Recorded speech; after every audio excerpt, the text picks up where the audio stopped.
బులెటిన్లో మనం breaking news చూస్తున్నాం. మంథని ఎమ్మెల్యే మంత్రి శ్రీధర్ బాబు తన నియోజకవర్గంలోని యువతకు ఉపాధి కల్పన కోసం ముందడుగు వేశారు. పెద్దపల్లి జిల్లాకు త్వరలోనే కోకోకోలా యూనిట్ తీసుకువచ్చేందుకు కసరత్తు చేస్తున్నారు. ఈ మేరకు మంత్రులు శ్రీధర్ బాబు, కోమటిరెడ్డి వెంకటరెడ్డి అట్లాంటాలోని కోకోకోలా పరిశ్రమతో ఒప్పందం కుదుర్చుకున్నారు. మౌలిక సదుపాయాలను ప్రభుత్వం తరపున సమకూర్చుతామని సంస్థ ప్రతినిధులకు హామీ ఇచ్చారు.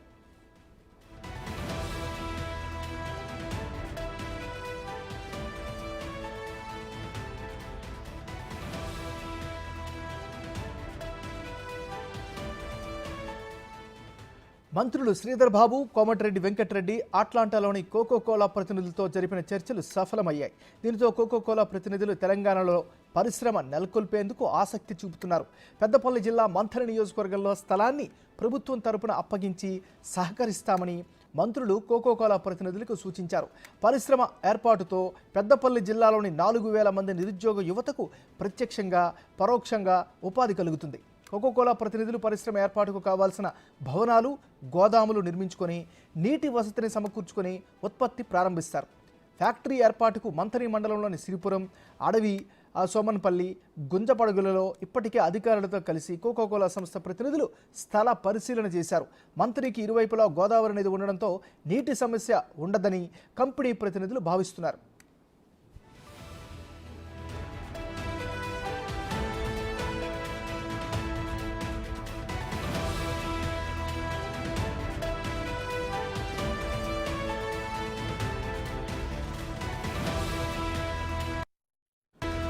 కోకోకోలా ఫ్యాక్టరీ మంథనిలో ఏర్పడితే తెలంగాణలో 2వ యూనిట్ అవుతుంది. ఇప్పటికే రంగారెడ్డి జిల్లా అమీన్పూర్లో మొదటి యూనిట్ ఉండగా ఇది 2వది కానుంది. గత బీఆర్ఎస్ ప్రభుత్వ హయాంలో సిద్దిపేటలో 1000 కోట్లతో కోకోకోలా పరిశ్రమను నెలకొల్పాలని భావించారు. 2022 ఏప్రిల్లో బీఆర్ఎస్ ప్రభుత్వంతో ఒప్పందం కూడా కుదుర్చుకున్నారు. గజ్వేల్లో స్థల సేకరణ కూడా చేశారు. కానీ చివరి నిమిషంలో పరిశ్రమ ఏర్పాటు రద్దయింది. ఇప్పుడు తెలంగాణ నుంచి తరలిపోతున్న కోకోకోలా యూనిట్ను తిరిగి నెలకొల్పేందుకు మంత్రులు కృషి చేశారు.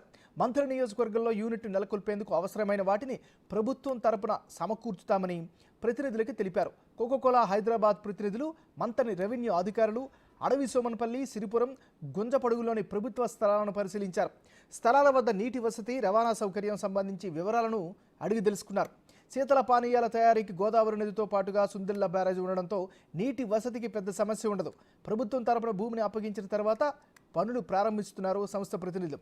దీనితో కోకోకోలా 2వ పరిశ్రమ తెలంగాణలోని మంథనిలో ఏర్పాటుకు రంగం సిద్ధమైంది.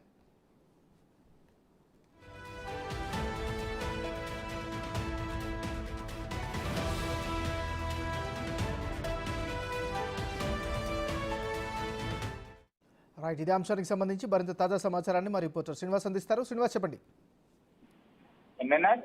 ఇటు మంత్రులు శ్రీధర్ బాబు, కోమటిరెడ్డి వెంకటరెడ్డి ప్రస్తుతం అట్లాంటా లోపల జరుగుతున్నటువంటి బిజినెస్ సెమినార్ లో ఉండడంతో ఇటు తెలంగాణ రాష్ట్రానికి పరిశ్రమలు తీసుకురావడం లోపల సక్సెస్ అవుతున్నట్టు తెలుస్తున్నది. అయితే ముఖ్యంగా తరలిపోతున్నటువంటి కోకోకోలా యూనిట్ ను ఇటు పెద్దపల్లి జిల్లాకు అధికారులను, అక్కడ ఉన్నటువంటి అధికారులను ఒప్పించి నెలకొల్పేందుకైతే ఇద్దరు మంత్రులు అయితే సక్సెస్ అయ్యారని చెప్పుకోవచ్చు. అయితే పెద్దపల్లి జిల్లా మంత్రి నియోజకవర్గం లోపల తాను గెలిచిన తర్వాత, ఇటు మంత్రి అయిన తర్వాత ఇక్కడ ఉన్నటువంటి పెద్దపల్లి జిల్లా లోపల ఉన్నటువంటి యువతకు ఉపాధి కల్పన ధ్యేయంగా అయితే ఇటు ఏదైతే మంత్రి నియోజకవర్గం లోపల ప్రస్తుతం కోకోకోలా యూనిట్ ఇటు స్థాపించబోతున్నట్టుగా అయితే సమాచారం అందుతుంది. ప్రస్తుతం అట్లాంటా లోపల జరుగుతున్నటువంటి బిజినెస్ సెమినార్ లోపల ఇటు కోకోకోలా ఫ్యాక్టరీ తీసుకురావడానికి అయితే సక్సెస్ అయ్యారు. అయితే గత ప్రభుత్వం హయాం లోపలనే ఇటు కోకోకోలా ఏదైతే ఏజెన్సీ సంస్థ ఇటు తెలంగాణ లోపల ఏదైతే కోకోకోలా యూనిట్ ను ప్రారంభించాలని చెప్పి తీర్మానించింది. అయితే గత ప్రభుత్వ హయాం లోపల ఇటు గజ్వేల్ లోపల ప్రారంభించడానికి అక్కడ ఒప్పందం కూడా చేసుకున్నటువంటి పరిస్థితి. దాదాపుగా 1000 కోట్ల రూపాయలతో ఇటు కోకోకోలా ఫ్యాక్టరీ ప్రారంభం అవుతున్నట్టు